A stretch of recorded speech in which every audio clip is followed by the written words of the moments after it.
मेघनाद की मृत्यु के बाद उसकी पत्नी सुलोचना ने क्या किया था?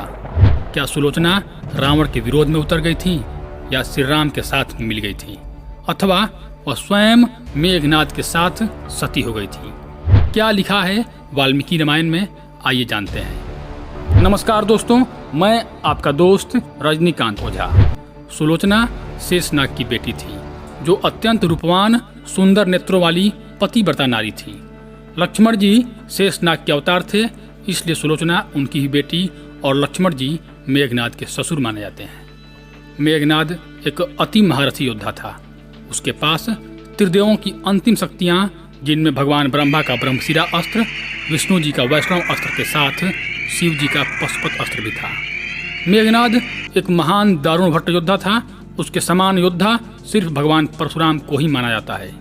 उसने ब्रह्मा जी से दिव्य रथ, अजेय अक्षय तर्कस सहित अपने गुरु शुक्राचार्य के सानिध्य में रहकर महेश्वर यज्ञ का अनुष्ठान करके अपने कुल देवी निकुंभला के प्रताप से अनेक मायावी एवं तामसी माया का ज्ञान प्राप्त कर लिया था, जिस कारण उसे मारना लगभग असंभव था, क्योंकि वह जब चाहे तब अदृश्य होकर बादलों में छिप जाता था तो कभी मेघ के समान प्रकट होकर शत्रुओं पर घात कर देता था।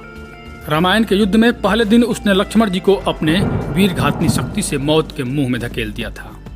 दूसरे दिन के युद्ध में मेघनाद ने ब्रह्मास्त्र चलाकर सुग्रीव की आधी वानर सेना का सफाया एक ही दिन में कर दिया था।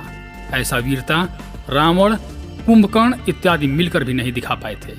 उसी दिन उसने श्री राम और लक्ष्मण दोनों को ही नागपाश में बांध दिया था।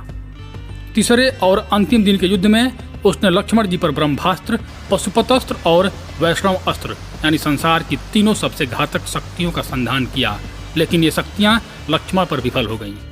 तब मेघनाद को यह ज्ञात हो गया कि श्री राम व लक्ष्मण कोई साधारण मानव नहीं, अपितु स्वयं नारायण के रूप हैं। तो वह अपने माता पिता व सुलोचना से अंतिम बार मिलने आया।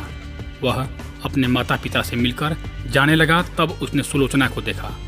सुलोचना से वह इसलिए नहीं मिलना चाहता था क्योंकि उसे लग रहा था कि कहीं सुलोचना के आंसू देखकर वह भी भावुक हो जाएगा और युद्ध में कमजोर पड़ जाएगा। किंतु जब उसने सुलोचना का मुख देखा तो अचंभित रह गया था। सुलोचना के आंख में एक भी आंसू नहीं था तथा वह अपने पति को गर्व से देख रही थी। हालांकि उसे भी पता था कि आज उसका अपने पति के साथ अंतिम मिलन है, लेकिन एक पतिव्रता व कर्तव्यनिष्ठ नारी होने के कारण उसने अपने पति को युद्ध में जाने से पूर्व उनके कर्तव्य में उनका साथ दिया। वह अपनी आंख से एक भी आंसू नहीं गिरने दिया। अंततः मेघनाद अपने देश के आन पर लड़ते हुए लक्ष्मण जी के हाथों युद्ध भूमि में मारा गया। तमिल रामायण में लिखा है कि मेघनाद की मृत्यु के बाद उसकी पत्नी सुलोचना उसके शरीर के साथ ही सती हो गई थी। इसी कारण आज उन्हें सती सुलोचना के नाम से सारा जग जानता है।